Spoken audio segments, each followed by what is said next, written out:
I thought it would be very important and actually quite appropriate to talk about something which is happening today, and there must be who knows how many thousands and thousands of people walking around and asking themselves what in the world is going on and really what will happen eventually. Because we are looking at not a simple event, we are looking at an existential event that has the possibility or the potential to be the end of Israel. Chas v'shalom. Of course, it won't happen that way. But that's the nature of this event. It's only by the kindness of the Ribbono Shel Olam that Israel could stand up to one of the most powerful Islamic nations of all, Iran. Iran is not a simple pushover. I think they have like 90 million people. What does Israel have? Israel has what, 10 million people? The whole thing is a joke. Israel is as big as New Jersey, and Iran is huge. And this is who they're fighting. And, obviously the threat is enormous to the Jewish people, and so on. So what I'd like to do, I thought it would be very appropriate to explain, as far as I'm concerned, and as far as I understand, what is happening, why it's happening, and really, in the end, what will happen. At least in many ways, to put with people with a certain reasonable amount of assurances that everything will be okay, right? And it's not only that. What I will eventually say in this year is that what you are looking at is the beginning of the Geulah, as Chazal themselves say, right? You are looking at according to Chazal, the beginning of the Messianic era. It's called the Aschalta de Geulah, and I will show you what that means and so on. Before I continue, let me say this year should be a blessing and a merit for the health and success of the families of Regina Bas Yosef Reuven and Yeshaya ben Yisrael, Benjamin Wolf, Ben Tzvi Hirsch, Baruch ben Benjamin Wolf, Shmuel Reuven, Ben Regina for Refuah Shalema, right? And they should all have a schus for the dissemination of the shir. And also Esther Lieber Bas Chaya Chaya Yafa for Refuah Shalema. And Shlomo Leib ben Feka for Refuah Shlema also, right. Okay. The truth is what's happening now is unbelievably significant. So I certainly want to allay everybody's fears that we are looking in many ways at probably one of the greatest pieces of news that you will ever hear. In any case, in order to understand what is going on, obviously you have to understand the divine plan. The problem people have is they have bits and fragments of what God is doing and what He plans. They don't see the totality. So obviously, if they don't see that, like I say, they don't see the scope and the strategies of what God is doing and so on. In order to do that, you have to really know, like I say, the divine plan. So therefore, I will tell you, important information about the divine plan. And then once you understand the plan, then you understand what is going on. You see, it makes, and it ties everything together.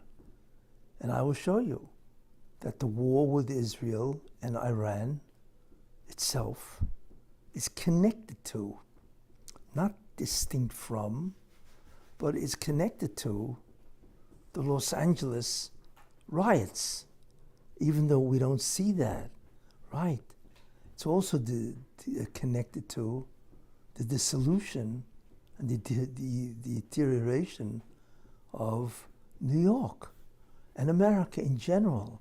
It's falling apart, and it really is, and so on, as I will talk about, It's also connected to the imminent collapse of the Israeli government, which we know is happening because of the draft quandary that is going on in Israel. All of these are related with the same principles, same structure. And this is what you have to understand. They're not separate, they're not distinct, and they're not apart from each other. You have to see the unity of God's plan and how really everything is connected, except, it's like being in a fog, Every once in a while, a little piece of area clears up and you could see something clear. But around it is all vague and foggy, as they say, right? But really, it's really one area, And when the fog lifts, you see the whole space and so on. Same idea. Different parts of time are fogged over. So you don't see how they're connected with other areas that are more clear. So I'm going to show you how really everything you're looking at today basically is really one idea, except some things are obvious, most things are not. So I want to try to remove the fog and give you what's called the framework from which to understand everything going on and so on. Okay, so I will tell you certain information which is critical to understand in general, and you will hopefully derive tremendous amount of pleasure from this. First, and obviously the ideas that I say can be talked about and labored upon extensively, but obviously I can't do that. So I'm just going to mention different ideas as clear as I can, and not extensive, just to give you, some type of familiarity with some of these important movements in Hashkafa, in the divine plan. Okay, so how do we understand the Iran-Israel war? What does it mean? How will it end? And so on. And why is it happening? And it's astounding how many things it's connected to that people don't realize. So, here goes.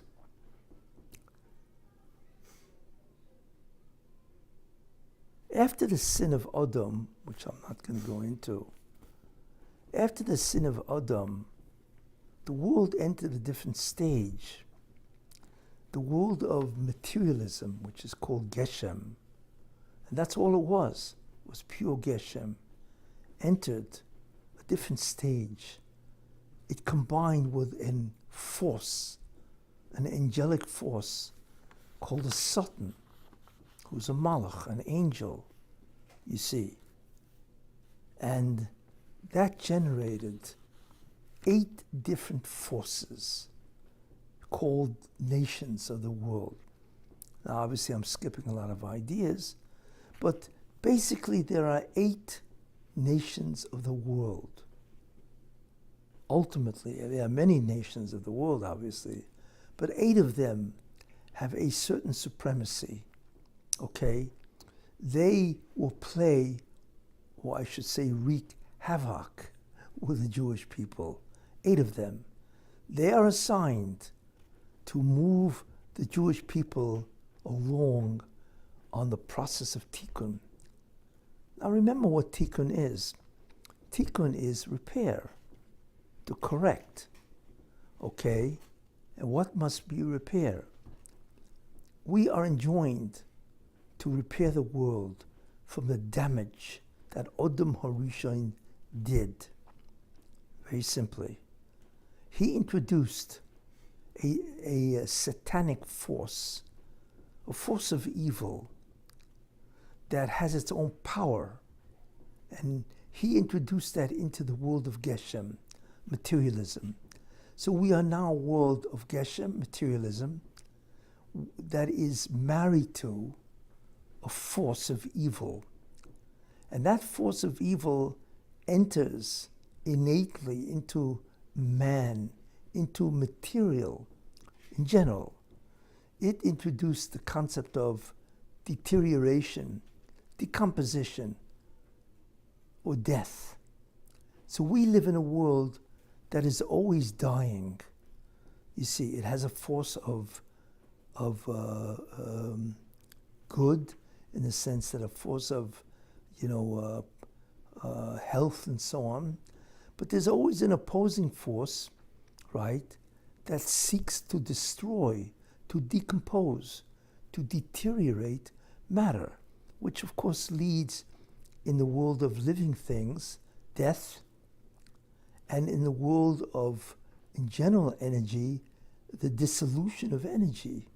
And that is known as the second law of thermodynamics, the decomposition of all things, all energy fields or states. That's all part of this satanic force, and so on. Our job is to get rid of this, right? To eliminate or to remove this satanic force. That's our job. That's called tikkun.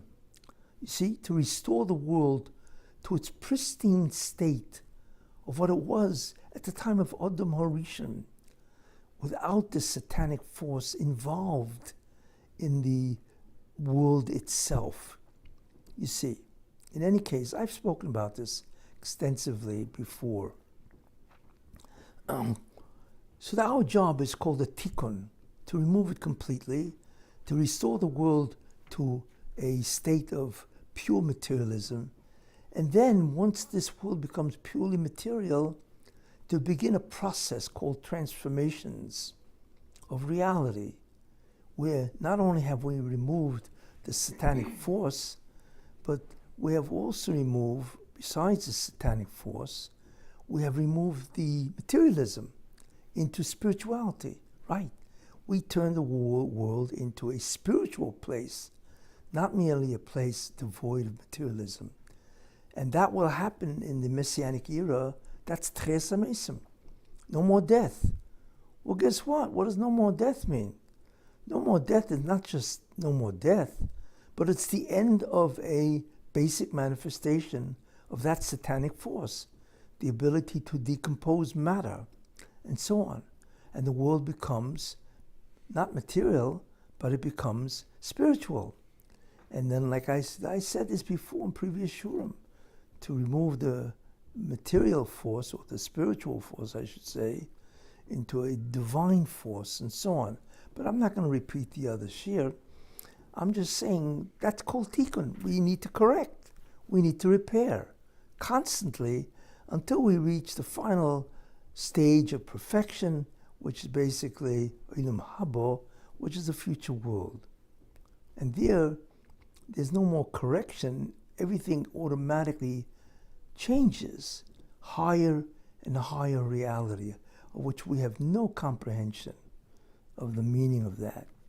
Anyway, but in this world, in order to remove that force, there are 8 opposing nations that keep us sort of like on the way. What are they? Well, the first one was Egypt. That was the first nation to oppose us. Okay, that's one. And then we have the 4 nations that oppose us, right? That are throughout the rest of history, basically. Who are they? They are Babylon, Persia, and Media, whatever, Greece, and Rome. And Rome, each one, Rome itself changes, but it's basically called Rome. Rome is Edom, or Esav, right? And Esav itself transforms into different subnations. But those are 4, So we have 5 altogether so far. Then at the end of time, the 3 major nations that will intervene with us, and they are the Messianic nations that will bring about the Messianic era and so on. Is the last one I mentioned was Rome, then Yishmael, which are the Arabs, or I should say the Muslims. And then what's interesting is there's a nation which isn't the true nation. It are the Jews that wish to rebel against Judaism. They oppose the rule of the Torah. They want to become secular like every other nation, but they want to remain Jews. But Jews not as Torah-abiding Jews, but as Jews that wish to become the same identity as any other nation. And they're called the Erev Rav. So they're not a nation, they are really a sub-nation, which is part of Judaism. Those last 3, Esav or Edom, that's what the name is, right? Which is today Western civilization, and which is composed of 3 sub. One is called Russia, second is Europe, the third is the United States. Those 3 constitute the basic Western civilization, and they are known today as Edom or Esav, and so on. And the second nation I mentioned is Yishmael, which is Islam, okay, which are basically the Muslims, primarily, although there are different types of Muslims, the Arabs and so on. There are other types of Muslims. There's the Turks, the Indonesians, and so on. But that's who they are. Then the third nation, sub-nation, is called the Erev Rav. You have to focus on those 3, because those 3 are the ones that will usher in, ultimately, the Messianic era. So you got to keep that in mind if you want to understand. As we will see, which is very interesting, the word Islam, if you spell it in Hebrew, it's Aleph Samach, Is Lamed Mem, Lam, Islam. Okay. It's interesting that the word Islam has the exact letters as the name of the Satan, the devil. Every angel has a name. He has a role. Satan means an adversary, but that's his role. He's always an adversary, trying to trip you up. But he also has a divine name, just like Gabriel, Michael, Raphael, Uriel. They're all angels. They have their own names. Satan has his own name, and it's, I'll say it once because I don't like to mention this name, Samuel. Every angel has a name, and he has the name of God attached to his name, because basically what he is an agent of God. So therefore there's always an ale attached to his name. So the word Islam actually has the letters Samuel. Why? Because Islam and the Satan are basically the same thing, you know. And I won't go into mention why, but that's important. The actual name Islam is the name of the Satan. In any case, which is interesting. Anyway, those are the 3 nations and so on, you know. Second idea, which is very important, where do they derive their power from? You know, these nations.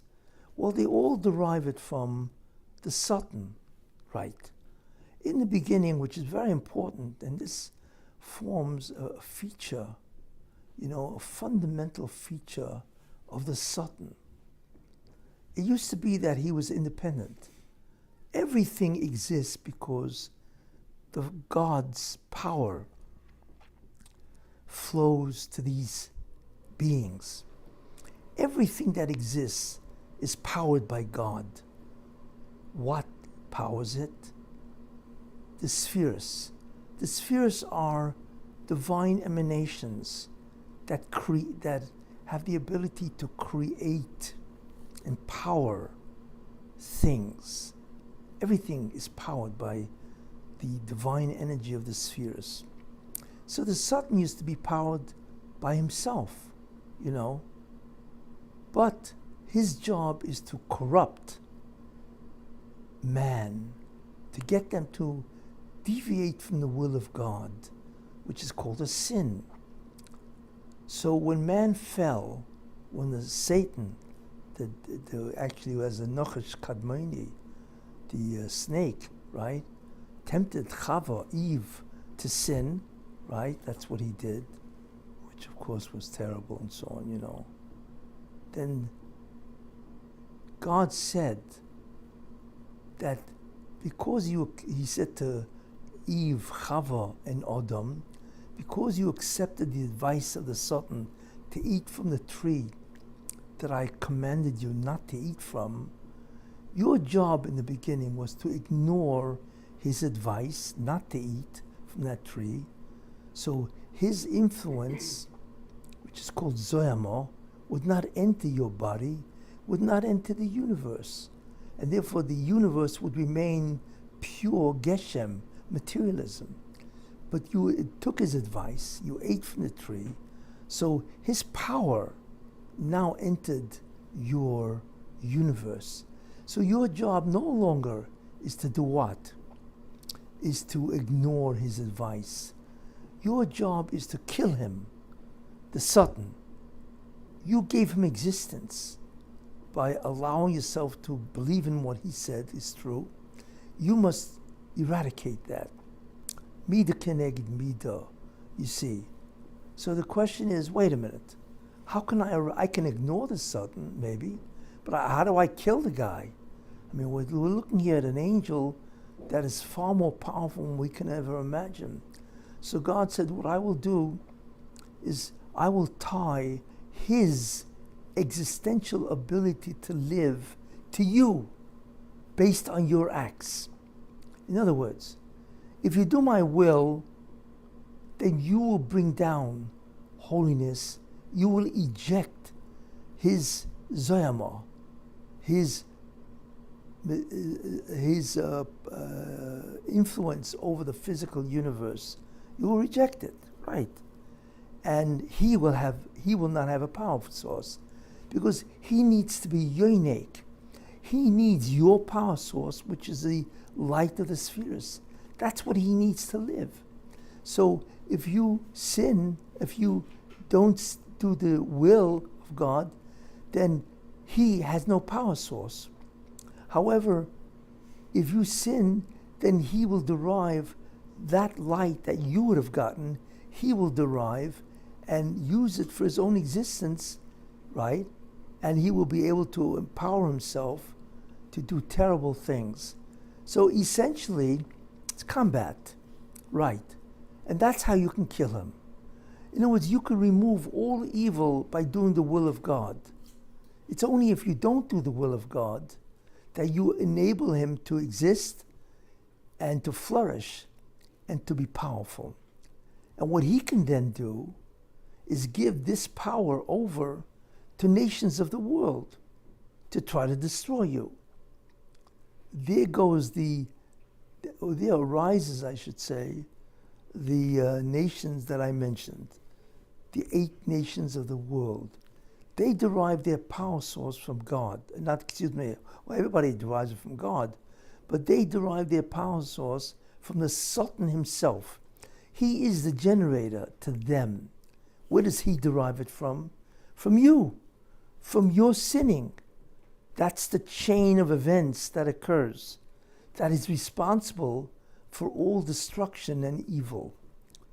And these are the nations that enslave, they create tremendous exile, suffering, death to the Jews. These 8 nations, you see. So that's a very important idea. they all yoinik. Yoinik means to nourish. They all get their power source from the power or the holiness of the spheres, which the Jew provides the Satan by his sinning. It's astounding when you think about that. Actually, when you really think about that, that's midas hadin. It's justice. You sin, so you empower an evil force to exist and enslave you, right? And the Satan can't do it himself because he can only interact with the physical world as an angel.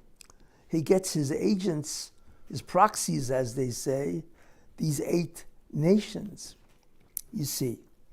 So that's a very important idea, that it is the holiness that the Jew brings down to remove these evil forces that you actually provide. Okay? That's a very important idea. The power source of the Satan, the power source of these nations. Now, I'm talking now, right? That are enabled to destroy us, and so on. In any case, okay, so these are fundamental ideas. However, what is interesting is, obviously, the redemption is where not only you do not give any more power to the Satan, and he can't give it to the nations because he doesn't have it, right? But you have to take it back. All the sins gave him power, which he gave to the nations. You need to take it back. Therefore, there has to be a time, or else there's no redemption. When you have taken it all back, it's got to end, right? That means all what's called, they have a name, the sparks of holiness, the Tzotzei Kedusha, they're all taken back, right, to you. And therefore evil ends, right? Okay, so that begins us to think about, well, how does it work? Okay, so our job, like I said, is tikkun, which is repair, and therefore we are enjoined to do the tikkun hakloli, right? All of the power that the Satan has, the sparks of holiness, has to be transferred to the Jews, and then once that happens, the tikkun continues, of which we don't even have to do, basically. It happens automatically, and those are called reality transformations, and it goes from, this world becomes a Messianic world. Messianic world becomes the world of Asiya, the different worlds of spirituality, and ultimately transforms to the future world. Of course, the initial start of this is Olam Haba, is the Messianic era, Mashiach. That's the start of this. Okay. But like I said, it's got to end soon. It's got to end at some time. Does it end? And the answer is yes. I'm going to tell you something which I don't think a lot of people know, and then you'll understand something very interesting about what is going on. This idea is very important. Sukkot. I don't want to go into the whole thing. For that, I would advise, if you want, to listen to the shir about Sukkot, which I just gave previously, our last Sukkot, to understand really what Sukkot is, and so on, what its spiritual repercussions. But if you take a look at Sukkot, what Sukkot really is, without going into anything at length, is that Sukkot is a restoration of the original contract, agreement with the Jews and God, with Yisrael, Jews and God. The original contract between the Ribono Shel Olam and Avraham Avinu, and then of course what happened at Matan Torah, was that we will do his will. We will do his will, the mitzvahs, and he will therefore reward us and give us Olam Haba, the future world, for eternity. That was the original contract. But after the sin of the golden calf, obviously the contract was broken. So the Rosham, the Luchas Rishonis shattered the first Luchas, the first laws, 10 Commandments and so on. And Moshe Rabbeinu went up to Har Sinai 3 times. In any case, in the end he came down, Ban Yom Kippur, right, and he forgave the Jews. But what about the contract? The contract really was broken because the Jews had broken it. So what God did, he says, I'm now going to restore the contract in a second form, right? And he did. He restored the contract. What was the restoration of the contract? Sukkot. We have to observe 7 days or whatever, right? 7 days. And that's our statement, it's our signature. We will do the mitzvahs, and those are represented by the four simonim, and so on, the esrog and the lulav and the adasim and the arabas and so on, without getting into that. But so that was our signature, you see. But wait a minute, a contract is bilateral. It needs God's signature to agree. You need 2 people to have a contract. So God also said, okay, I'm going to throw a day into the mix, right? And I'm going to put my signature. And what is that? Shmini Atzeres. That's why there are no mitzvahs really on Shmini Atzeres, because that is God's affirmation that he's signing off on Olam Haba, right? So Shmini Atzeres really is God's signature to the contract that there will be an end, right? That he will bring the Messianic era, and he will bring us to Olam Haba. That's what Shmini Atzeres. Well, now you understand something very, very interesting. If that's the case, right, then we now understand. When did October 7th happen? When did this happen? This happened on Shmini Atzeres. Why? Because what God was telling us, I'm now coming to fulfill my signature, right? It's going to happen on my day that the Messianic process is going to begin, right? And that's exactly what is happening, you see. And that's the significance of Shmini Atzeres, which is God's signature that he's going to redeem us and give us Olam Haba. Unfortunately, it had to incorporate tremendous amount of suffering. Okay, because that's what the Jews had to have because of justice, and they had to suffer. And we all know what happened on Shmini Atzeres. There was a tremendous amount of sinning. I mean, it was astounding to hear some of the Averis committed, on what the Jews were doing, on the Chil Yontif, the desecration of the Yontif. But obviously it's not only that. God looks at the complete sins of the Jews, and he has to satisfy justice. And unfortunately, for the redemption to proceed, right, it had to have this type of suffering. And only God knows the exact cheshbon, which is the exact reckoning and so on, But whatever it was, someday he will explain it to us. But that's what happened.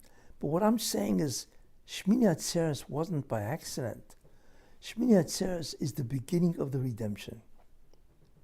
Right? That is a very important message to us about what God is now doing. Right? He is now putting in his terms to bring the redemption. Now you may wonder, really? It's incredible. That puts a whole different slant on October 7th, even though it's terrible and so on. Like I say, God will someday explain every aspect, the hostages, everybody that died and so on, the IDF and so on. He will explain. But this is basically what's happening. Now you may ask me, wait a minute, how do you know this? And so on. Well, in order to really understand what's happening, you need to know a medrash that is brought down by the Yalkut Shimoni, a very old medrash that is authentic. I mean, it's one of the most authentic of the midrashim, Yalkut Shimoni, and it has many midrashim that is not even extant, and so on. Here's what it says. It says this in Yeshayahu, right? Which is really the second chelik, second volume, okay? I think it's section 500. It talks about Mashiach ben Yosef. A whole section on Mashiach ben Yosef, which is fascinating. And here's one of the things it says, okay, that at the end of time, this is a prophecy. Remember, the Yalkut Shimoni this medrash was written 2,000 years ago. It's astounding that they knew this. It says at the end of time, Poras, which is Persia, which of course is Iran, will war with Arabia. That's what it says, with Arab. Arabia will war with Arabia, and it will seek to destroy Arabia, right? And Arabia will then consult Edom, okay, and Iran or Persia will do what? Will begin to war to destroy the world. This is what it says, you see. And Israel, the Jewish people, will be frightened, and they'll go back and forth with tremendous fear. I mean, we're talking here about a lot of destruction and so on, you know.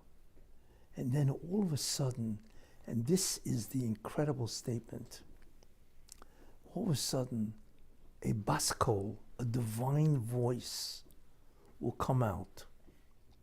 Obviously, a divine voice, not many people will hear it, but it will happen. A divine voice will come out and say the following. Here goes.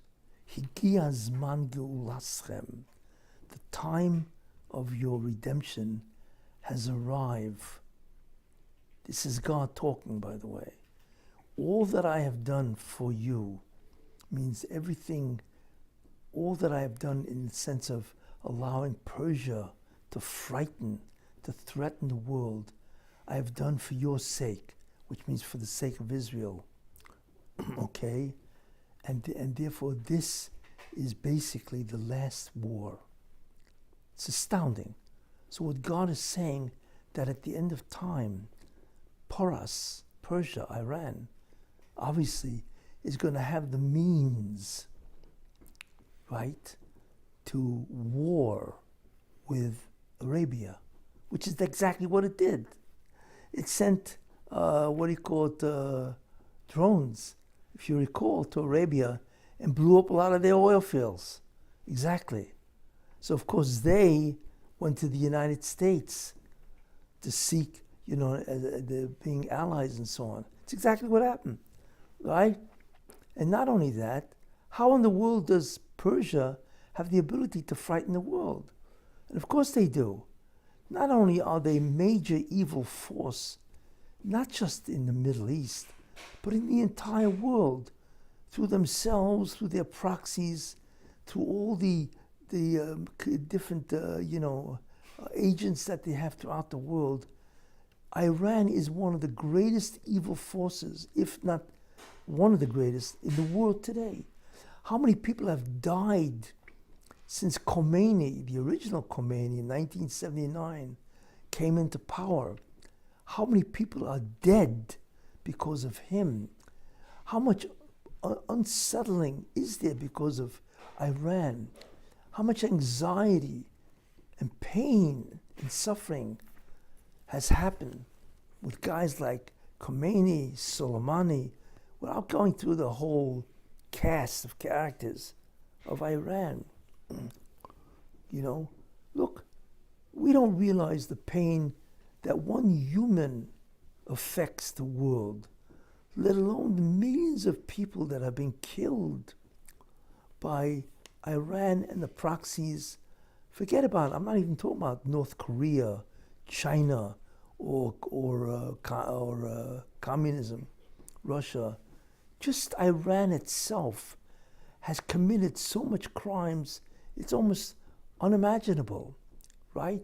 And this is what's been happening for 45 years. It's incredible, you know.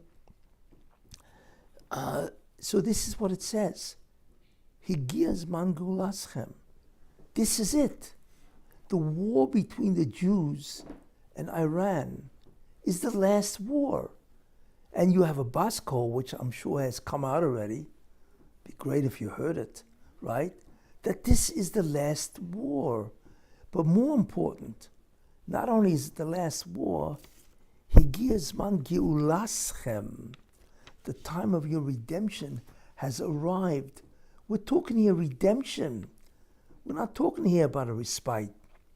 We're talking about the end. That's what this is. And of course, it was initiated, this whole war against eventually Iran, because it's been, of course, generated by Iran on October 7th, which is Shmini Atzeres. So God is signing on his end of the bargain, his end of the deal. This is it. And I'm starting it now, even if it starts in a very, very bad way. And that is what is happening. That's how we know. So the good news, the bad news, of course, is that it's being preceded by such terrible amount of agony and so on. But the good news is that apparently, according to the Medrash, the redemption begins on October 7th. Right. So the very day that we are commemorating as a terrible day is the day of redemption. Right. Unfortunately, that's the way it had to start, and so on. You see. In any case, that is why this is where this is all leading. Now, so that's the first idea. Fine. But obviously there's more that you have to know. So you now get the overall picture, but this is what you have to know. Second thing I want to talk about, okay, is a very important time piece. There's a calendar that you have to be aware of.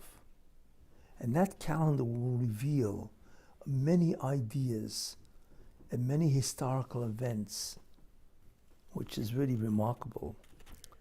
The world was created in 6 days. That we know, right? Gracious. Of those days, without getting into the other 5, the last day, which is the 6th day, is what? Is Friday, right? Sunday, Monday, Tuesday, Wednesday, Thursday. And then the 6,000th year, of which we are in, is equivalent to Friday, right? So you have 6 days, it was created, and the last day is called Friday. Friday is Erev Shabbos. Of all the days of the calendar, that calendar, 6 days of creation, Friday, which is the last one, which we are in, is Erev Shabbos, which is really the most important of all the days. In fact, the Gemara says that the world will last for 6,000 years. Shisa alfei shnin hevu alma, that the world will last 6,000 years. That's what the Gemara says. You see, 1,000 days for each of the 6 days, because a day of God is equivalent to 1,000 years of ours, as it says in Tillim, and so on, and so on. So therefore we know that the world will last for 6 days, which is 6 days, 6,000 years. That means the world will end in the English year 2240, which happens to be 215 years from now. So most of the world's time has ended. based on this accounting. Okay, so that's important. Now, if you take a look at this calendar, right, 6 days, 6,000 years, we are in 5,785. So there's only 215 years left to go. Not much time. And the Messianic era has to begin before, and it has to end in the English year 6,000, which is 2240, right? That's when it ends. So we got to get into it, right? And then go through it, and then it ends. So we don't have much time, because the Messianic era itself is astounding, right? So all we have is 215 years to get into an astounding era.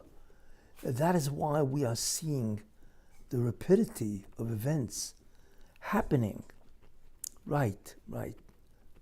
So there are many important years of the last day, Friday. The first one, which I will just briefly say, the first one was Friday, the beginning of Friday, which is the English year 5,000, which is 5,000, right? Because 5,000 years have passed. Friday, right? And the English year of 5,000, which is Friday, Thursday night actually at 6 p.m., is 1240. And the Zohar says something very interesting about that, which I will not dwell on. The Zohar says that at the year 5,000, which is Friday, the beginning of Friday, right, the English year 1240, the Messianic light will come down, right? The Messianic light will come down. Why? Because it's Friday. It's Erev Shabbos. That's when 1240, 5,000 is, which is incredible. Did that happen? And I will just very briefly say it and so on, you know. Yes, because 1240 basically is the beginning of science.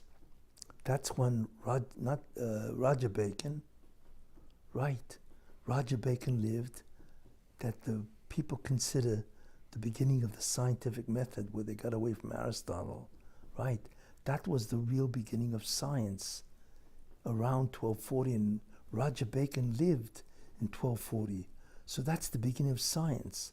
And science is the Messianic light of the secular world. It's really what it is, by the way. It's not just secular knowledge. The secular world itself has Messianic information. And Roger Bacon was the beginning of science, and he lived in the year 1240. You know, and the Zohar says that the Messianic light will come down in the year 1240. And not only that, not only for secular information, but also, right, when you think about it, that's when Kabbalah started. And Kabbalah is the Messianic light of Judaism, right? That's when the Zohar discovered in 1292 or whatever, and the same thing. So the inner meaning of reality, whether it be Kabbalah on the part of Judaism, or science on the concept of the worldly knowledge and so on, actually started around the year 1240. And that's what the Zohar said. The Messianic light begins. Then the next pivotal year, and by the way, I will just mention something without going into its significance, right? That's when the Rambam lived, and he changed the format from the standard form of Bavli, Gemara. He changed it to the Mishnah Torah, which is Yediyos, which is information, facts, as opposed to the development of sugyas, of advanced knowledge and so on, you know, or problem solving. And that is also Messianic, the beginning of the change of the form of Torah. In any case, the next pivotal date is 1740, which is the year, right, 5,500. Right, that's 1740. And that is the equivalent of Amud HaShachar, dawn of Friday, another pivotal day. And what happened in those days was that was right before, that was the era of the colonies. The colonies, U.S. colonies that ultimately became the United States, see, which was very important for the Messianic process. And in Europe, it preceded the French Revolution, which is the whole beginning of Renaissance and Reformation and so on. Without getting into all that, it's another pivotal time period. The next pivotal time period was 1840. 1840 is 5,600, which is the equivalent basically of Netzach Hama, sunrise. Again, Friday, right? And the Zohar says specifically that it says in the 600th year of the life of Noach, the waters of heaven, the windows of heaven opened up. So from here we learn the Zohar says that in 1840, right, which is 5,600, which is the 600th year of the 6th millennium, the windows of heaven opened up. What is that? That is the Messianic light will begin to come down in tremendous surge, right? And what is that? That is the Industrial Revolution that changed mankind, right? That became the unbelievable flow, right? 1840, Michael Faraday, industrialization, science, physics, and so on, all began around that time. So that is also very pivotal. And then that's the whole Industrial Revolution and so on. And then we come to probably one of the most important, and that is, remember, it's Friday, but 5,750, not too far back, 15 years ago. Not 15 years ago. I mean, it's 35 years ago, right? That was the equivalent of, that's 1990, Chatzos. Chatzos is Friday of noon. Wow, that's incredible. Friday noon. Remember, Friday is the last day, and it's noon, which means the sun now begins to, right, turn west, to descend, never to rise again, because it's the end. It's right before Shabbos, right? And Shabbos is the year 6,000. So therefore, what we see is Chatzos on Friday, which is 5,750, which is 1990, or really 1989, right, is midday of Friday, when the sun sets, never to rise again, you see. And that has to be incredibly significant. Was it? Unbelievable. If you recall, that was the end of communism, 1989, or whatever. It's the end of communism. Not only that, it's the beginning of the internet. Unbelievable amount of science and progress was made and so on. But what's probably more important, right, is it says the pasuk, Li'es erev yihyeh or, the Navi, at the time of evening, Li'es erev, at the time of evening, yihyeh or, there will be light. What does that mean, there will be light? That's Yemos HaMashiach, right? So what that pasuk is revealing to us, that the Messianic era is going to start after Chatzos of Friday, which means after 1989. That's when the Messianic light really will begin to emanate. And what do we find? From 1990, there are so many things that happen. But the one that I want to focus on is that was the rise of Yishmael, one of the three nations at the end of time, right? And that rise of Yishmael, if you remember, was the accords with Israel, with Arafat. If you recall, what is interesting about Arafat, who was Arafat? Well, the gematria, the numerical value of the name Arafat is 751. That's what the numerical value is, 751 for Arafat. That is the exact gematria of Yishmael ben Avram. Arafat basically is a Gilgal of Yishmael ben Avram, of Yishmael, the son of Avram. This gematria actually was revealed by Rabbi Moshe Wolfson, which is really fascinating and so on. And that really is the beginning of the rise of the Muslims that God wants to give them the last due and so on, And that's what happened. But there's something else that happened, which I mentioned a long time ago.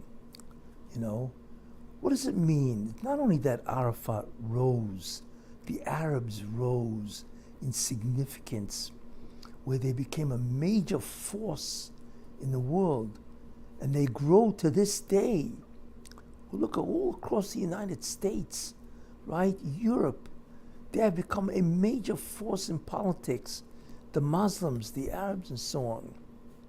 You see, at the end of time, because at the end of time, they are one of the nations that take over, right? Remember I said that it has to happen, and that's why it started on Shmini Atzeres, that the Zoyama has to be, or rather the Kedusha, the holiness, the sparks of holiness that the Jews it has to be restored to the Jews. And that begins the Messianic era and the transformation process and so on. Therefore, at that point, something happened, which I once spoke about a long time ago, but now you see its relevance. The Sultan was depleted, right? He lost a tremendous amount of his yanika, of his nourishment that gives him power, because it all was restored to the Jews because of the 2,000 years of Jewish suffering, Jewish mitzvahs, Jewish Torah, and so on. He lost it. It went back to the Jews. 98% of the Nitzoisei Kedusha, of the sparks of holiness, were restored to the Jews. Right. Which is incredible. So what happens? Let me tell you something very interesting. We think that there are political forces going on here. Everybody, you have donors, you have rich people giving donors. People have no idea what they do, where God directs their money. What happened? Which is fascinating. If the Sultan is dying, he's one of the major forces in the entire universe, creation. So what does he do, the Sultan? The Sultan needs Kedusha. He needs holiness to survive, to empower his agents. You see. So the Sultan became like a general. A general, imagine a general fighting a war, and he's losing, right? And he has only 1 week's worth of armaments left. That's it. So he only has 3 strategies to survive. The first strategy is the big bluff. He fires 6 days of firepower instead of 7 to bluff the enemy that he still has a tremendous amount of power, right? That's what he does, hoping to frighten the enemy that they'll sue for peace. That's what he does. But what happens if they don't submit? They still fight. So he has to go to the second strategy. And what is that? He sends dissidents, people into the enemy army to try to get them not to go to war with this general. And he does that. tries that, and they go in, try to tell him, no, make love, not war, and all this kind of stuff, right? Which they did in the Vietnam War and so on, right? And it doesn't work. So then he only has strategy number 3. What is strategy number 3? An ally. He needs to get new armaments because he only has a week left. In fact, he doesn't even have a week because he used it up in the first strategy. Imagine, he only has 3, he has to get an ally, more weapons and so on. Right? So what does he do? What happens if he can't get an ally? Then he's finished. Well, that's exactly what the Sultan did. But the third strategy has enormous repercussions. So the first strategy, called the Great Bluff, where he tried to frighten the enemy that he still has tremendous amount of firepower, even though it's only 6 days worth of firepower. That was the Holocaust. That's one of the ideas of the Holocaust, where he's going to try to get not one nation, but the entire world, right? The whole Axis powers, Germany and Italy and all the rest of Europe and so on, all those people that hate the Jews and so on, including America, tragically. Roosevelt, who refused entry of the Jews and so on, and so many newspapers, the New York Times, that allied with the Germans and so on, You imagine they said nothing about what was happening.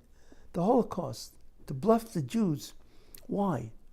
His objective wasn't to kill the Jews, because what does he get from killing the Jews?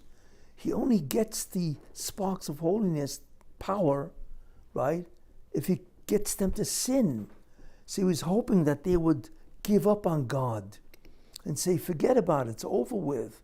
If God is subjecting to this, then he has abandoned us, and therefore they would resort to sin.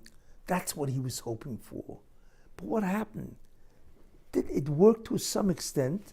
Unfortunately, tragically, there were many Jews that did leave the fold, but there were many Jews that had enormous, what's called Messias Nefesh, self-sacrifice, and they stuck to the mitzvahs and God. So he failed.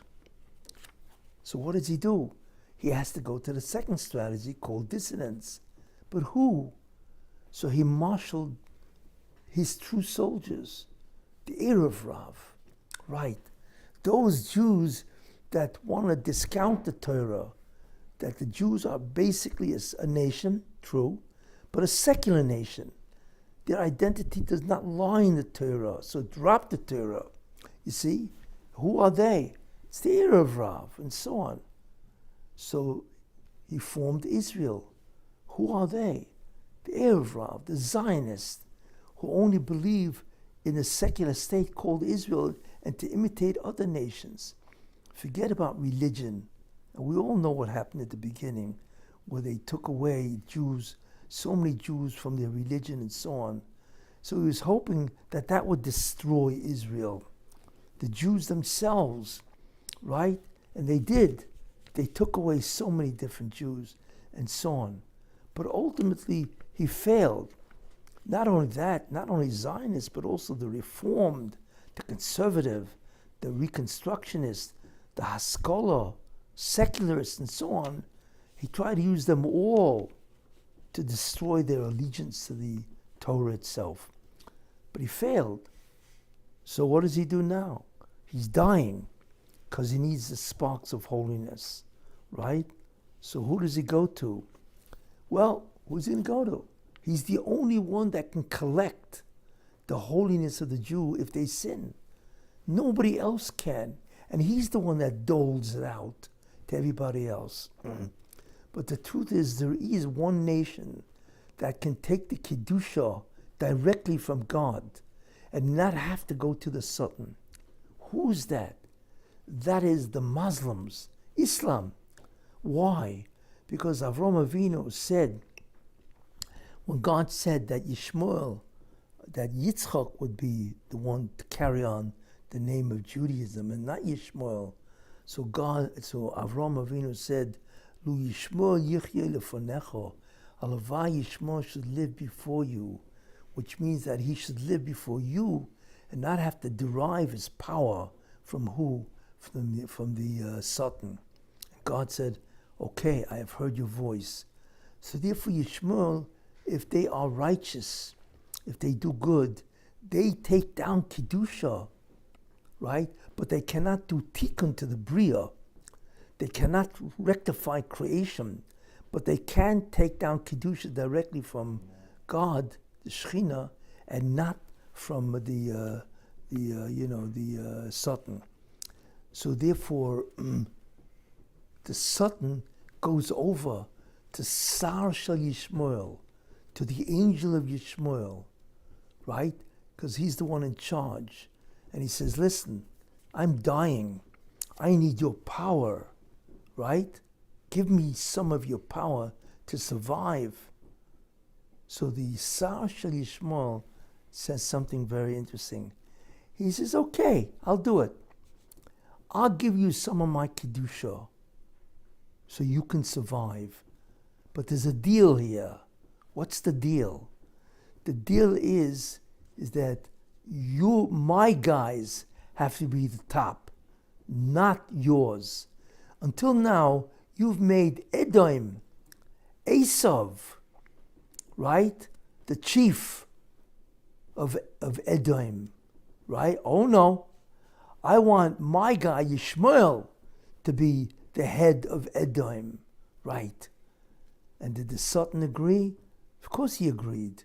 He says, yes, okay, that I will allow your guy Yishmael be the chief, not my Edom. Wow, it's incredible. So what happened as a result? So that's why he made somebody who really is a Muslim. Who's that? Obama. Did you ever notice what went on with Obama is miraculous? He was hardly a senator for a couple of months. How did he become president? Not only that, he's black. You know how hard it was for a black person to become a president? Not only that, he won both houses. Incredible. That he was able to win both houses, which gave him enormous power. You see, because that's the deal that the Satan made with the Malach, the angel of Yishmael, the chief, the prince of Yishmael, that I want my guy to be the guy. And that was Obama. Obama is really a representation of Yishmael, Muslims. And now you know why he bowed before the king of Saudi Arabia. That's really who he is. Let's see. So he was president for 2 terms, which is incredible, because he had to deal with the Sar of Yishmael, that you want my power, then you need to put my guy in charge. And he was. The first thing he did was go to Egypt and make that speech that we will be behind you and so on. Explains his behavior, and that's why his whole cabinet, that's why his whole government is Muslim. If you think about that, we have no idea how many Islamic guys invaded his government. Tremendous, people, because he's a Muslim. That's why. But in order to make sure that he would continue, right? So his guy, Biden, became his 3rd term. That's really who Biden was. Really. His 3rd term. Because the deal that the Satan made with the angel of Yishmael included a 3rd term. And therefore he became a tremendous representation of Islam. And we see how many times, how much money did he give to Iran? How much money did he give to Iran? And nobody understood what in the world is going on. How many people did he have who are behind Iran in his administration, right, during his term? Hey, he was a carbon copy of Obama and so on. You see, that was the deal, all from the fact that the Satan is dying, because in the end of time, it has to happen that the Satan dies, but not yet. Satan is a very, very intelligent angel. And unfortunately, he made a deal with Ishmael. And now you understand why Islam is the name. He gave his name, Samuel, to Ishmael. He actually gave his name, right? He is now identified with the Muslims, not with Edom, although I'm sure he's still with Edom. But the chief now is Islamic and so on. And that's why they have achieved so much unbelievable political power, political ascendancy, and so on. Right, and we're talking about what? We're talking about the money that people give Hamas and Hezbollah. I mean, just incredible. Iran, where do they get this hatzlocha, this success? And you're looking at it, this is what's behind the political forces and so on, This is what's happening, was happening so far. But something happened. This is interesting. Let's go back to the creation calendar. And this is now what we are seeing. We have now come up to what is happening now. But it started already, you see, when? Let's take a look at the creation calendar. 6 hours in Friday, which is 1990 or September 1989, whatever, and so on, This is the turnaround. This is where the sun begins to set, and Erev Shabbos takes on tremendous amount of importance. That's when you really begin to set up for Shabbos and so on. Therefore, the Messianic era must begin in earnest, you see. But what's interesting about Chatzos, midday, is that it doesn't begin. Because, for instance, we daven mincha after, in the Erev, in the afternoon, we wait a half hour.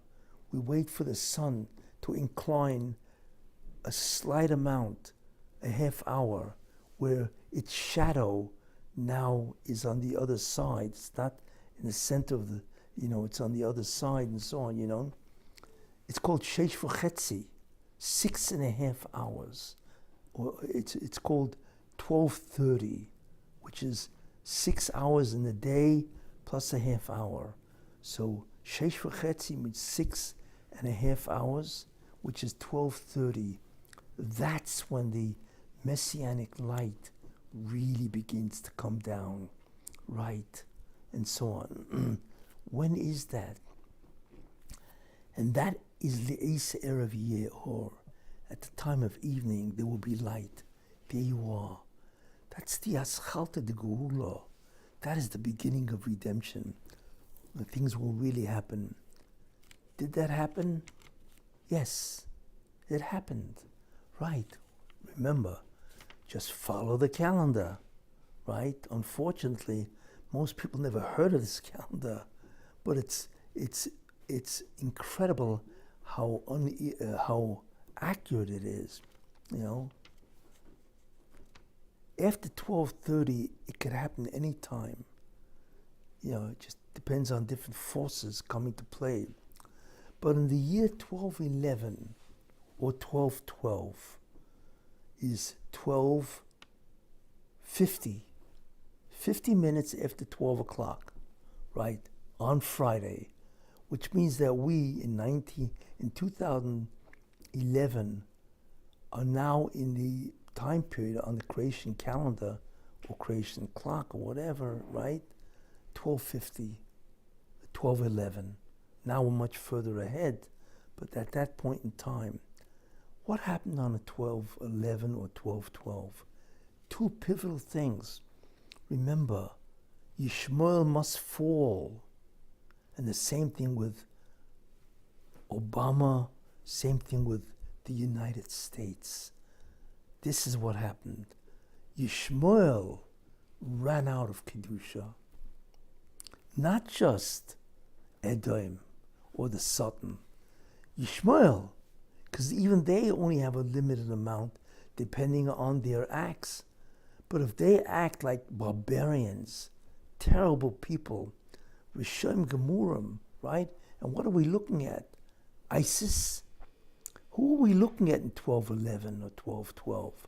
We're looking at ISIS. We're looking at the terrorists. We're looking at the Arabs. Are they out of their mind, what they're doing to the entire world, right? And so on. We're looking at the evil of Iran and so on. Well, apparently, at that time, which is approximately 12:50 p.m., right, they ran out of Kedusha, or very little. So Yishmael is dying. Now, it doesn't mean that they will disappear. It means that the evil of Yishmael will disappear. Right. That Yishmael itself now must change to be more righteous, to be more good. Right. So what happened? Well, do you remember that I think it was 1211, Tunisia rebelled. That's when the Arab Spring happened. It was a revolution, an insurrection against many Arab countries. If you recall, Tunisia, Lebanon, and so on, that was the beginning because they were losing power. Unica, right? That was the beginning of the collapse of the Arab nations, the Arab Spring, right, in 1212. You see, so they were collapsing, which is absolutely fascinating and so on, That's number one. So they're going. It's the second one, and I mentioned this, what's very interesting, okay, is what launched Trump. And Trump is a Messianic figure. Most people don't know this story, so I will tell you the story, which is very fascinating, There was I think it was the Associated Press, was one of the dinners, and apparently it was a dinner where you ridicule people, whatever they call it, a roast, and so on. So Obama got up and he roasted Trump. He made him look like an absolute fool, right? And Trump was tremendously embarrassed. I mean, we know, Trump is a very dignified person. So he's not going to tolerate this. And he doesn't see himself in any way inferior, obviously, to Obama, So here you have a guy roasting Trump, right? And it was reported that Trump said to himself, what do I have to take this for? Why can't I be president? And he was right, Of course, everybody looked at him. You be president? Are you kidding? What do you have to do with the presidency? You have absolutely no political experience whatsoever, and so on. But that was the beginning of Trump's thinking to run for presidency. And that's exactly what he did. In 1215, he went down that escalator. On June 15 or 16, he went down that famous escalator and he announced that he's running for president, and everybody was shocked, right? And of course, nobody thought he could do it, right? Especially he's running against Hillary Clinton, one of the most famous women in the world, and so on, and whatever. And he won. Why? Because he is, I've said many times, he is Esav doing tshuva. He is Esav or Edom doing tshuva or doing repentance. That's what he really is, and so on. In fact, I said, the gematria of Donald Trump is gematria Mashiach ben David. Exactly. Not that he is Mashiach ben David, but he is part of that team that will redeem mankind. But what was absolutely astounding, right? It was Obama that launched him. What a fool. He's the one who got him to run. And of course, he beat. He beat Obama and Hillary and the Democrats. And that was the beginning of the evil of Esav. Right. And there you have the fall of Ishmael, which began with the Arab Spring right at that time. Again, after 1230, 1250, right? That's the fall where Ishmael runs out of holiness. They run out of power. And therefore, that's when all the insurrections began. That's when Obama and Biden and of course, Harris and so on, that's when they fell. That's when the Democratic Party fell and so on. So what happened is, this is the fall. We are looking at the fall of the evil of Esau, which is the United States, basically.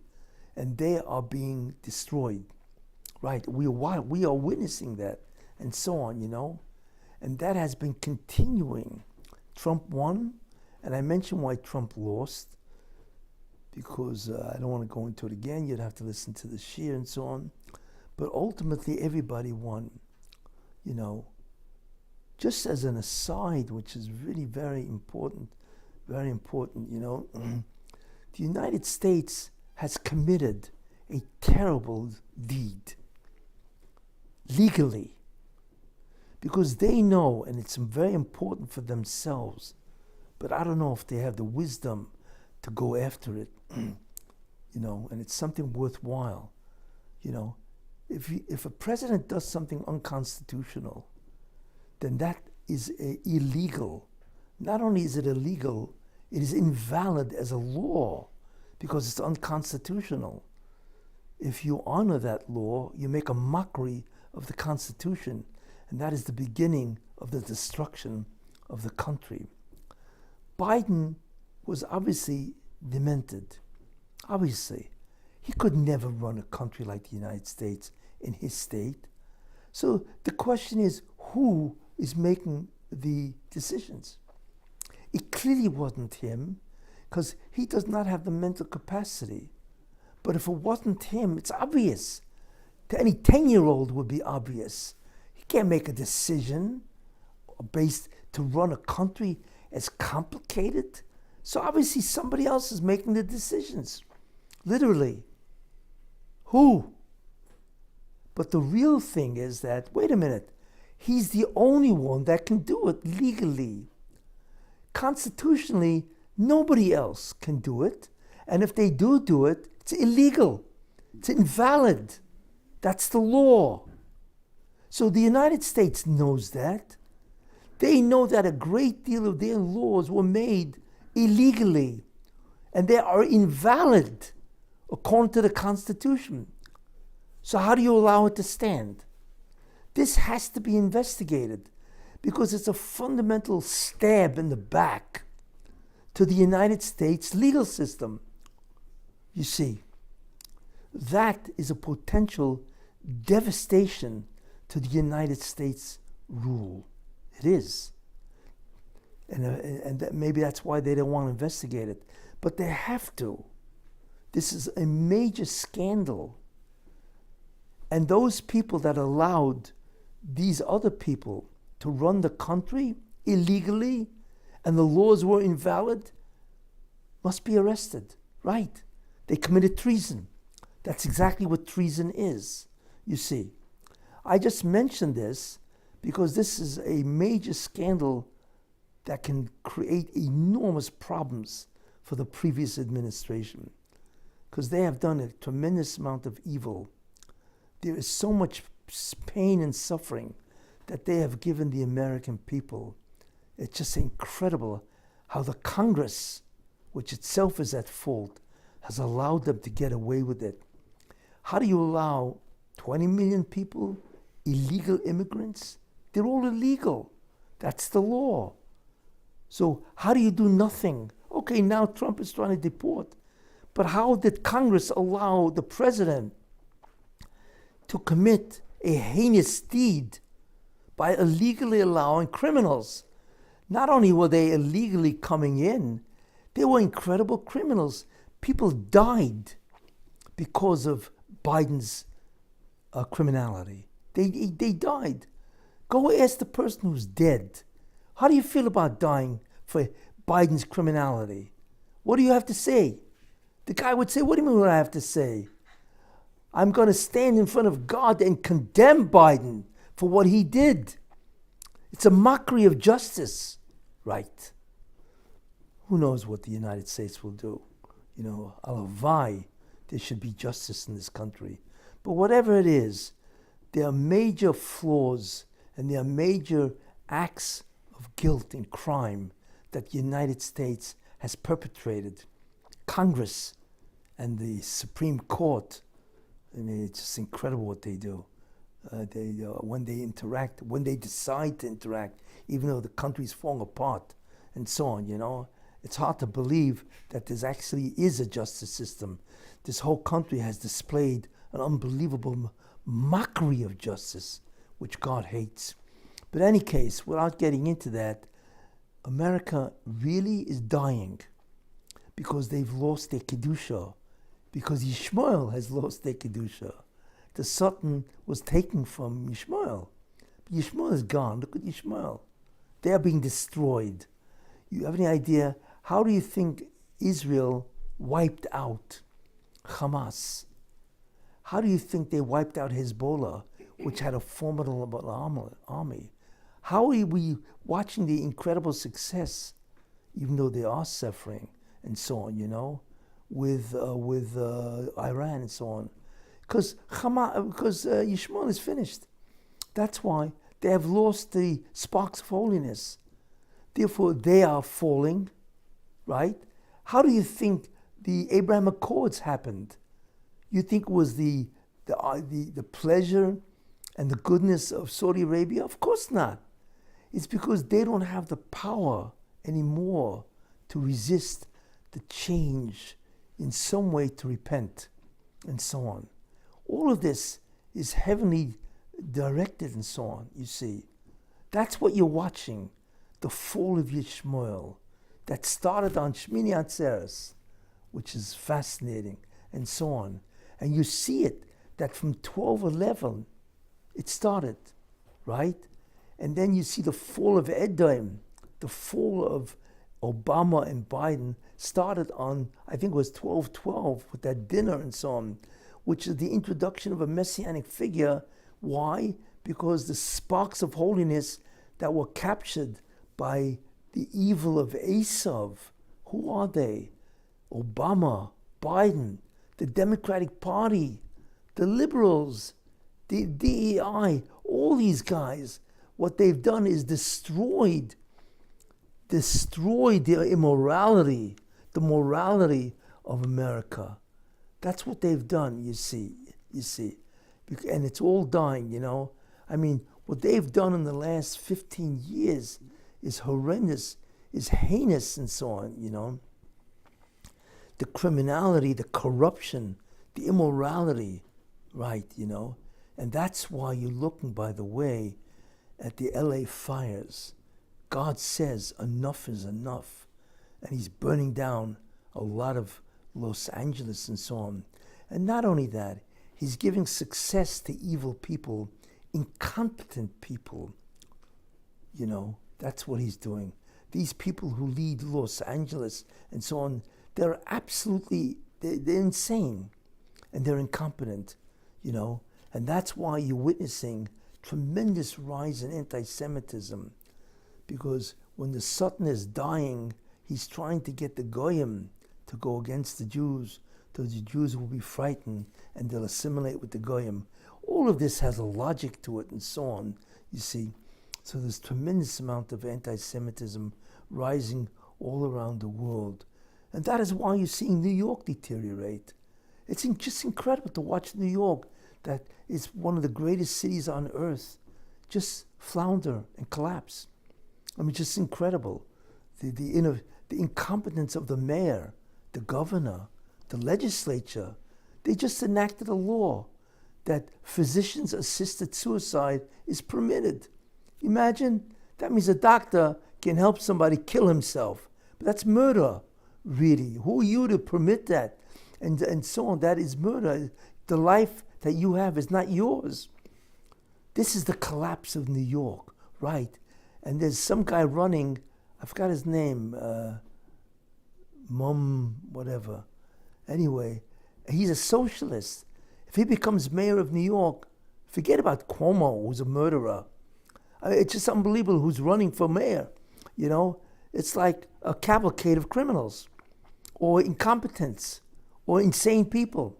If they win, then it's over for New York. The only one who could save New York, as far as I'm concerned, is Curtis Sliwa. I don't know him. I've never met him, but he's the only one because he has a strong element of righteousness. Right, and he's level-headed, a lot of common sense. He's the only one that can reverse New York. Will New York save New York? Of course not. Of course they won't save that. New York always makes the worst mistakes. They commit suicide all the time. You know, they need psychiatric care because they keep killing themselves. And with Hochul, with Eric Adams, and so on, and now they want to put a murderer, some guy who's a narcissistic megalomaniac called Andrew Cuomo. It's just incredible what goes on in New York, and so on. But listen, why? Where's God behind all this? Yes, God is saying, you have no more Kedusha left. Your angel is finished, right? You have no merit anymore. You know, I'm not going to save you when you're doing so much destruction. That's why New York is dying, right? That's why LA is dying, and those are the two most famous cities in the United States, in the world, and so on, right? So you are watching that. So look at that. On Shmini Atzeres, what are you looking at?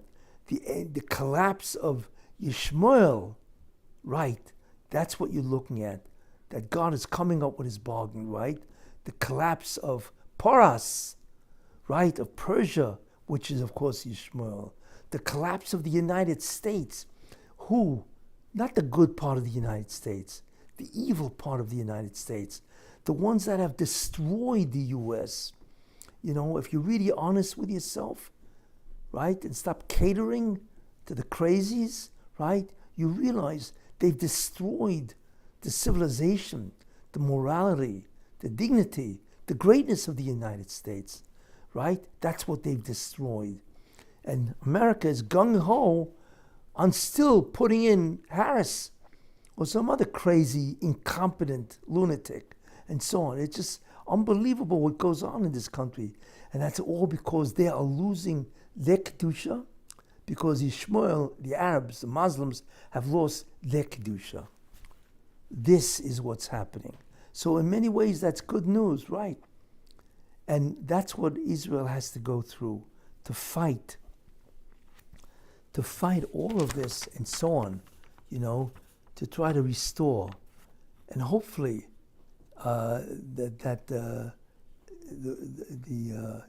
Trump will be able to reverse the damage and the enormous shame and destruction of civilization that these people have done. Before I end, however, I want to mention one thing which is very interesting. You see, there was something standing in the way. Whenever the Jews sin, it always stands as an obstacle to a merit that they should get. What God dismissed, which is thank God for that, is Friday there was supposed to be a parade, the Gay Pride Parade, and it was canceled. Thank God for that, because that would have invited a terrible disaster. Maybe that's one of the reasons why Israel is being punished by being subjected to death at the hands of Iran, you know, because they wanted to have that Gay Pride Parade. But thank God it was prevented.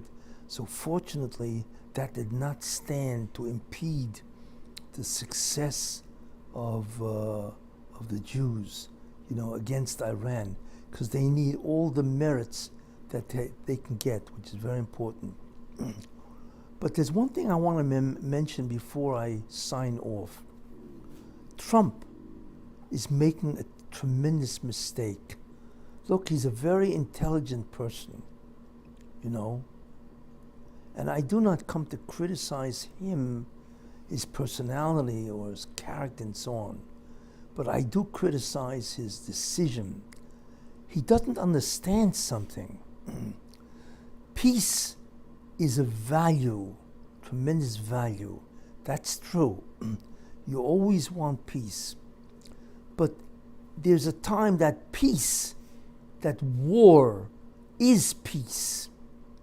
And there's a tremendous mitzvah, merit, to go to war. And he is making a mistake. What does that mean? I will tell you. There's evil and there's evil. There are people, we all do evil of some sort. I mean, we all sin, we know that. But we do it, okay, we do it to a single person, a group of people, whatever it is. We insult somebody, we shame somebody, we speak lashon hara about somebody, okay. But then there are people that their whole character structure is evil. Iran is not just an evil nation. It is a nation that will destroy civilization because of their religion. Look, you want to be religious, you want to be a Muslim, fine, okay, then do it. That's what you want to believe in, okay. I respect what you want to believe in. I may not believe in it, but I respect your ability and your right to believe, fine, okay. But where do you get the right, the nerve, to kill people because they don't agree with you? Let God judge them. That's all. If you hold they're wrong, then God will hold that they're wrong. He will talk to them, whatever, and He will convict them. Fine. It's His world. It's His creation. Let Him take over. Where do you get the right to kill them? Them, their wives, their kids, their entire life. Where do you get the right to do this? Because he doesn't believe what you believe. You want to try to convince him? Fine. Okay. But you can't kill the guy and destroy him because he doesn't hold like you. Do you have any idea what kind of evil that is? Terrible. What Iran has been doing since 1979, since Khomeini took over, is destroying part of the world. You have any idea how much fear, terror, death, suffering has been done by Iran since 1979? The death of one person can never be justified by Iran, let alone the wholesale slaughter of people. Therefore, they are not merely an evil. They are an incredible cancer that is destroying civilization. If they get a nuclear weapon, it's over for civilization. Because then not only will they use it, which of course we know they will, because they hold that the only way the 12th Imam, Shiites believe, can come is if the world is destroyed. Excuse me, what? That's what they believe. So therefore they have to use the bomb. But it's not only them.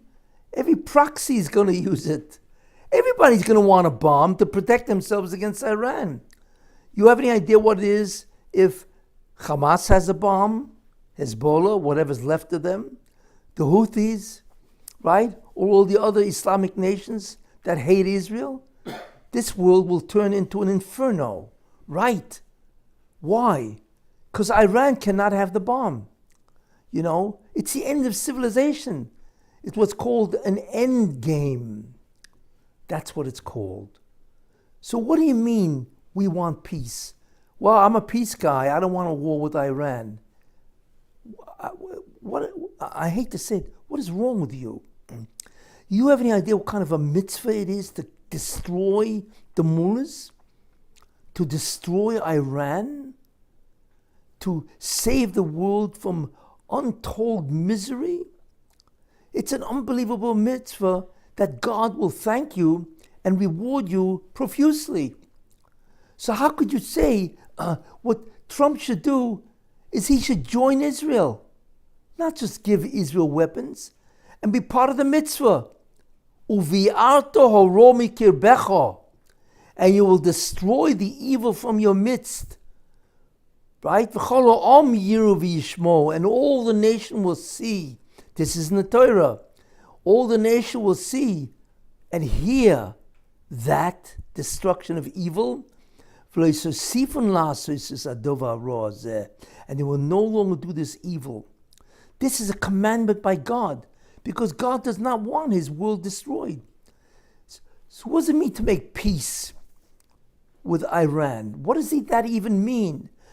These are murderers. These are people that want to kill you if you don't believe. They want to kill Israel. They want to wipe out every Jew. Why? What did Israel do to them? Did the UN, who is enjoined to stop any nation from wanting to kill a member nation, where are they? How do they allow Iran to threaten Israel when it is illegal for any nation of the UN to threaten another nation, member nation? They say nothing. I don't even want to be around. Who wants to be a million miles from the UN when God comes after them for the mockery that they have made of world peace? So my question is, where is Trump? What do you mean you want peace? What, you don't negotiate with Iran. Don't you understand what Islam is?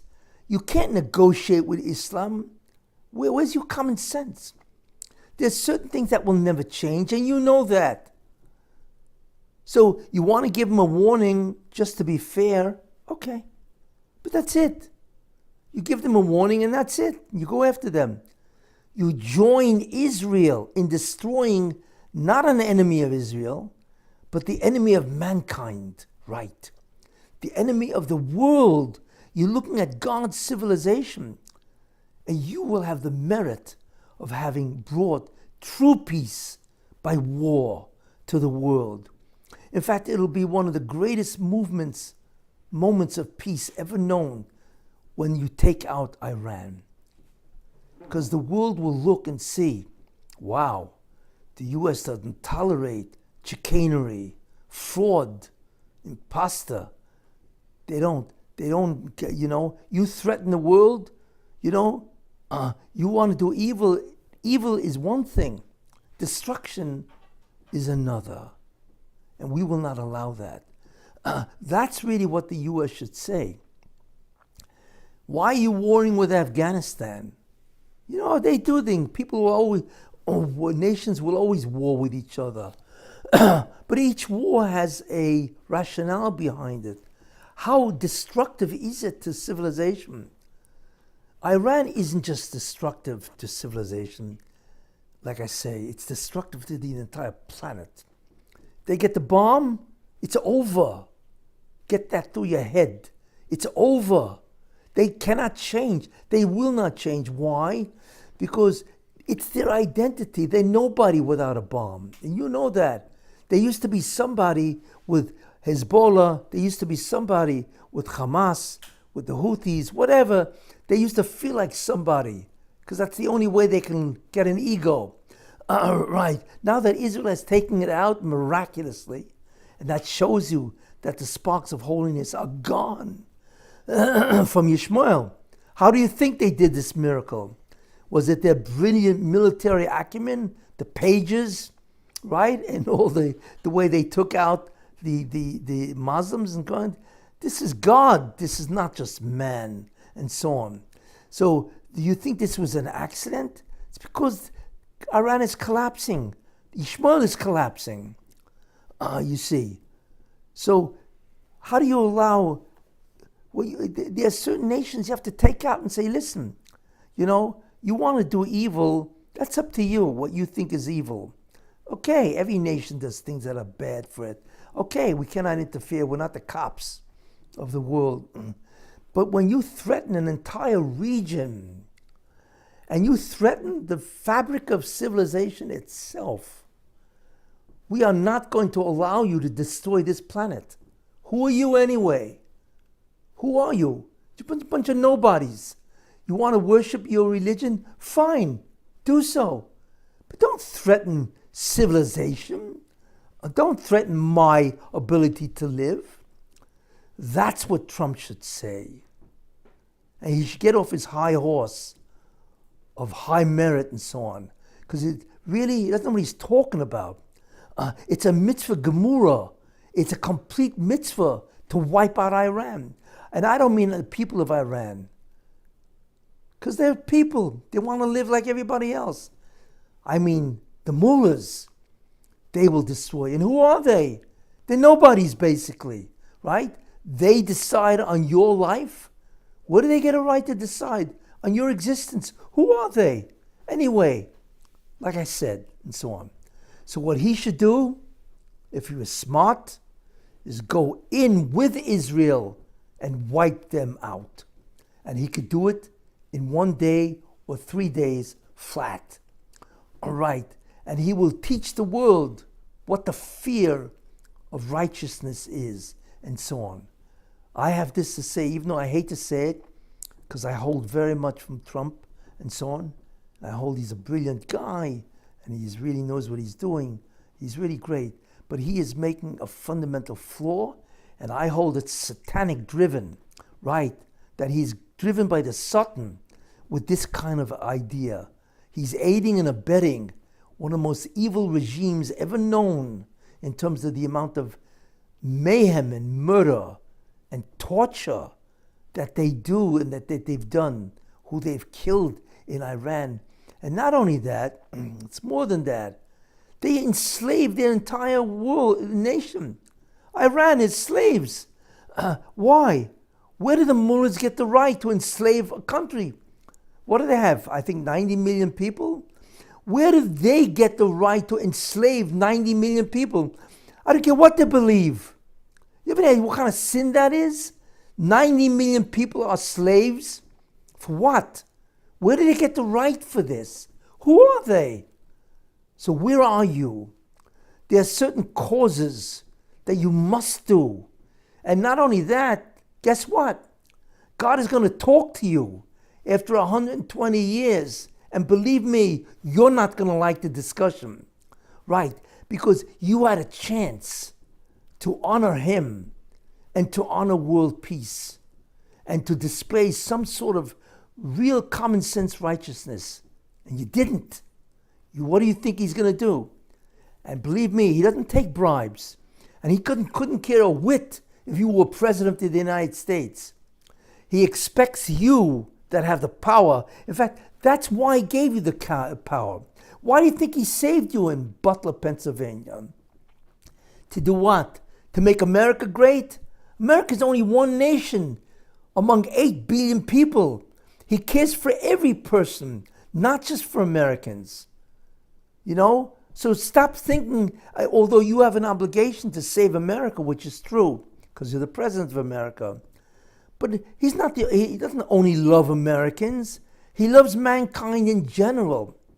Not only the Jews, of course, but he loves mankind in general.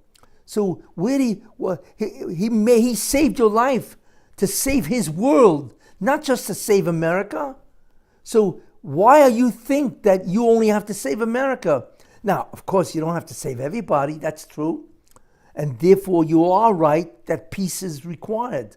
And therefore, it requires you to try to negotiate and not start wars. But there are times that God says, you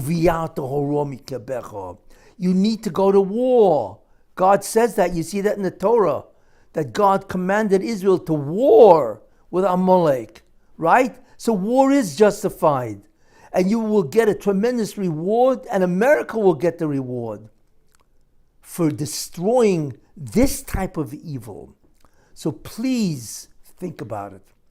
You were saved from Butler, Pennsylvania to do God's work, not to save America. Although America is part of God's work, which is true.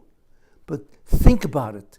You were saved to save the world, and you have the power. And you don't want to have to sit down with God and have a conversation with him. Where were you when I saved you from that bullet and I gave you the power of untold success? I saved you from every indictment. You have any idea what kind of miracle that is, to get away from the entire array of the government forces to try to destroy you? It takes a God to save you from all those kinds of indictments. Right. Why? Because I decide, God says, who lives, who is in power, and who will succeed. And I picked you to be an agent of salvation for my world. So you need to do the job. Get rid of them. Because not only will you save the world, you will save my chosen people, right? And you cannot even begin to imagine the reward that I have in store for them and for you and all those people that would aid and abet you to get rid of the evil. Be smart. You have an unbelievable, once-in-a-lifetime opportunity to do this. Please, for your sake, do it. Don't renege, and don't,